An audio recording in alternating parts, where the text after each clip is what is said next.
Baik, Assalamualaikum warahmatullahi wabarakatuh. Perkenalkan, nama saya Yumi Zabel Putri dengan NIM C1C02089 dari kelas R12, Prodi Akuntansi Fakultas Ekonomi dan Bisnis Universitas Jambi. Bila pada hari ini saya akan menjelaskan materi ke-6 perpajakan 1. Pokok bahasan yang akan kita bahas pada hari ini yaitu SPT dan SSP. Yang pertama yaitu SPT. SPT atau Surat Pemberitahuan adalah laporan pajak yang disampaikan kepada pemerintah Indonesia melalui Direktorat Jenderal Pajak. Ketentuan mengenai SPT diatur dalam Undang-Undang Nomor 28 Tahun 2007 tentang Ketentuan Umum dan Tata Cara Perpajakan. Macam-macam SPT itu terdapat dua, yaitu SPT massa dan SPT tahunan.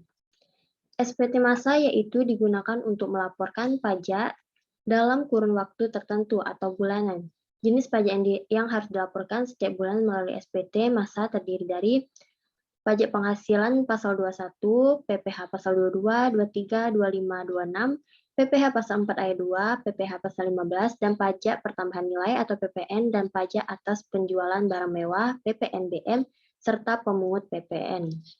Meski 9 jenis pajak di atas memiliki SPT massa, format tiap formulir pajaknya berbeda. Perbedaan format SPT massa tersebut berkaitan dengan tarif dan objek pajak yang berbeda untuk masing-masing jenis pajak. Tak hanya format formulirnya berbeda, batas waktu pelaporan tiap jenis SPT massa pun berbeda. Untuk SPT massa PPh, wajib pajak harus melaporkannya paling lambat tanggal 20 pada bulan berikutnya. Sementara itu, SPT massa PPN wajib dilaporkan setiap akhir bulan pada bulan berikutnya. SPT tahunan yaitu dilaporkan setiap tahun atau pada akhir tahun pajak. SPT tahunan sendiri dibagi ke dalam dua kategori, yaitu SPT tahunan perorangan dan SPT tahunan badan. SPT tahun perorangan pun masih dibagi lagi ke dalam 3 jenis formulir yang terdiri dari formulir SPT tahunan 1770, SPT 1770S, dan SPT 1770SS. Perbedaan antara 3 jenis formulir SPT tahunan tersebut terletak pada status kepegawaian seseorang, sumber penghasilan lain, serta besaran penghasilan wajib pajak setiap tahunnya. Formulir 1770 digunakan oleh wajib pajak berstatus pegawai yang memiliki sumber penghasilan, sedangkan pegawai dengan penghasilan kurang dari atau sama dengan 60 juta per tahun dapat menggunakan formulir 1770 SS. Mereka yang berstatus pegawai dengan penghasilan lebih dari 60 juta diwajibkan melaporkan SPT tahunannya dengan formulir 1770S. Batas waktu pelaporan SPT tahunan pun terbagi menjadi dua, yakni 3 bulan setelah masa pajak bagi perorangan, serta 4 bulan setelah masa pajak bagi badan usaha. Biasanya batas pelaporan SPT tahunan perorangan jatuh pada 30 Maret, sedangkan untuk badan usaha adalah sebulan setelahnya, yaitu pada 30 April. Selanjutnya yaitu fungsi SPT. Yang pertama itu bagi wajib pajak, SPT memiliki fungsi sebagai suatu sarana untuk melaporkan pertanggungjawaban atas perhitungan jumlah pajak, seperti pembayaran atau pelunasan pajak yang telah dilaksanakan sendiri atau melalui pemotongan atau pemungutan pajak yang dilakukan oleh pihak lain.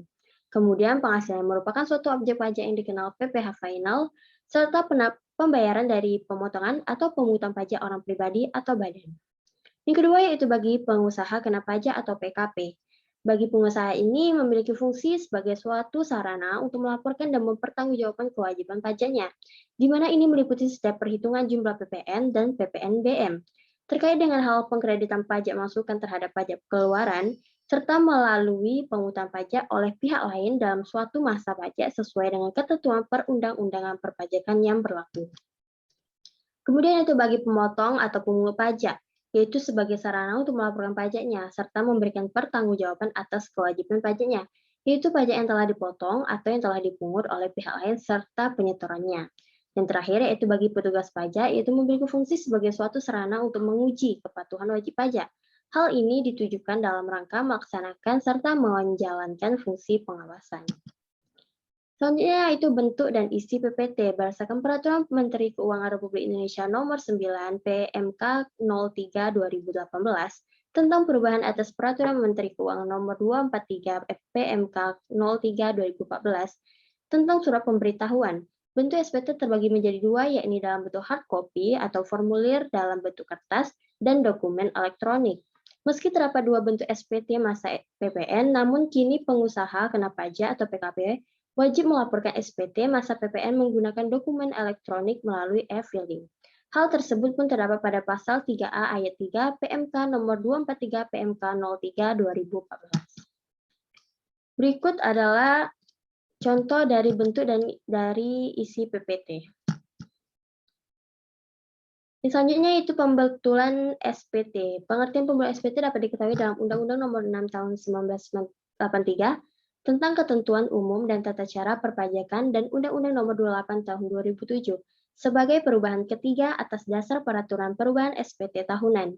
Dari undang-undang tersebut, diketahui bahwa pembetulan SPT adalah permohonan oleh wajib untuk merevisi laporan atas perhitungan dan pembayaran pajak sesuai dengan ketentuan peraturan perpajakan.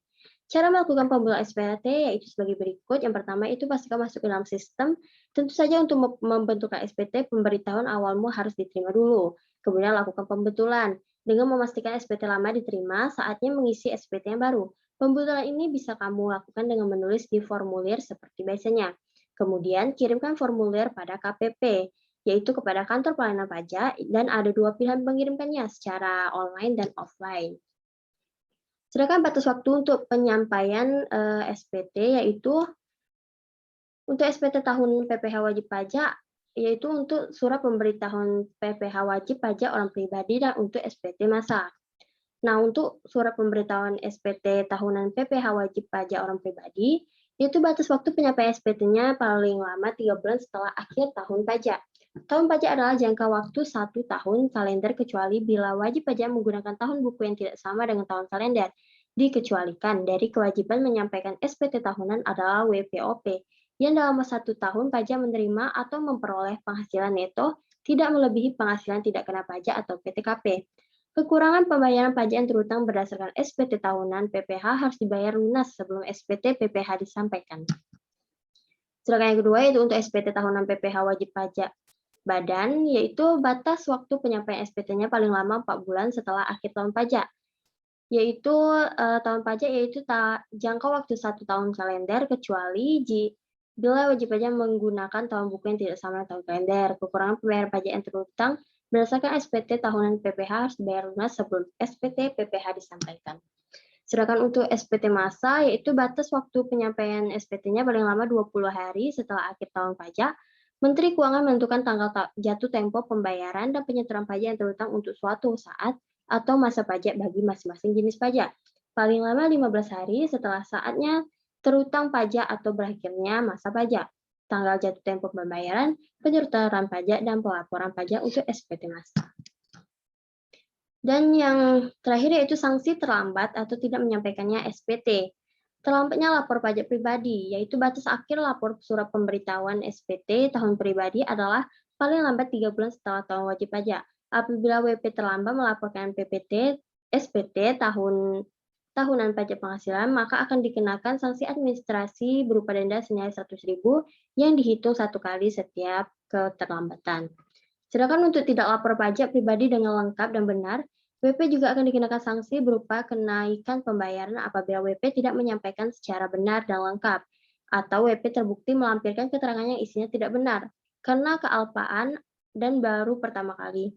Karena kesalahan tersebut, WP akan dikenakan 200% dari nilai pajak terutang yang kurang dibayar. Pengenaan tersebut diterapkan melalui penerbitan SKPKB. Sedangkan untuk tidak menyampaikan SPT berdasarkan Undang-Undang KUP 2007 Pasal 38 Ayat 1, WP yang karena kealpaannya tidak menyampaikan SPT akan dikenai sanksi pidana. Sanksi pidana dimaksud adalah kurungan paling cepat 3 bulan, paling lama 1 tahun, atau denda paling sedikit 1 kali dan paling banyak 2 kali jumlah pajak terutang yang tidak atau kurang dibayar. WP melakukan kesalahan perhitungan pajak apabila WP melakukan kesalahan perhitungan pajak pada SPT tahunan yang telah dilaporkan, namun WP melakukan pembetulan atas kemauan sendiri. Maka apabila pembetulan tersebut mengakibatkan utang pajak lebih besar, sanksinya berupa bunga sebesar 2% per bulan atas jumlah pajak yang kurang dibayar. Sanksi bunga tersebut terhitung sejak saat penyampaian SPT berakhir sampai dengan tanggal pembayaran. Namun apabila kesalahan tersebut diketahui pada saat pemeriksaan oleh petugas pajak, maka WP dikenakan denda sebesar 150% dari jumlah pajak yang kurang dibayar. Dan yang terakhir yaitu selanjutnya yaitu terlambat membayar pajak.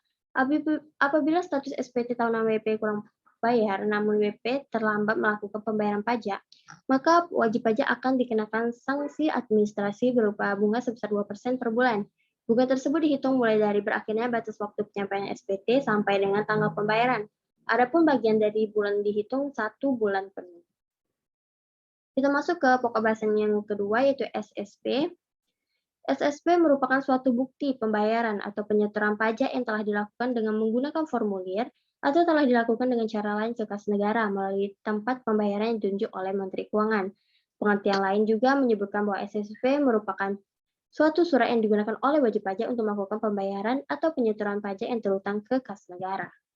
Fungsi dari surat setoran pajak yaitu berperan sangat penting dalam pembayaran atau penyetoran pajak. Oleh karena itu, SSP berfungsi sebagai sebuah bukti pembayaran pajak apabila telah disahkan oleh pejabat kantor penerima pembayaran yang berwenang, atau apabila telah mendapatkan validasi dari pihak lain yang berwenang. Jenis SSP yang pertama yaitu surat setoran pajak standar, yang merupakan surat yang digunakan oleh wajib pajak untuk melakukan pembayaran atau penyetoran pajak yang terhutang ke kantor penerima pembayaran. Surat ini digunakan sebagai bukti pembayaran dengan bentuk, ukuran, dan isi yang telah ditetapkan. SSP standar dibuat sebanyak rangkap 5. Yang kedua yaitu surat setoran pajak khusus mempunyai fungsi yang sama dengan SSP standar dalam administrasi perpajakannya. SSP khusus merupakan bukti pembayaran dan penyetoran pajak terhutang ke kantor penerima pembayaran yang dicetak oleh kantor alat lainnya yang isinya sesuai dengan yang telah ditetapkan.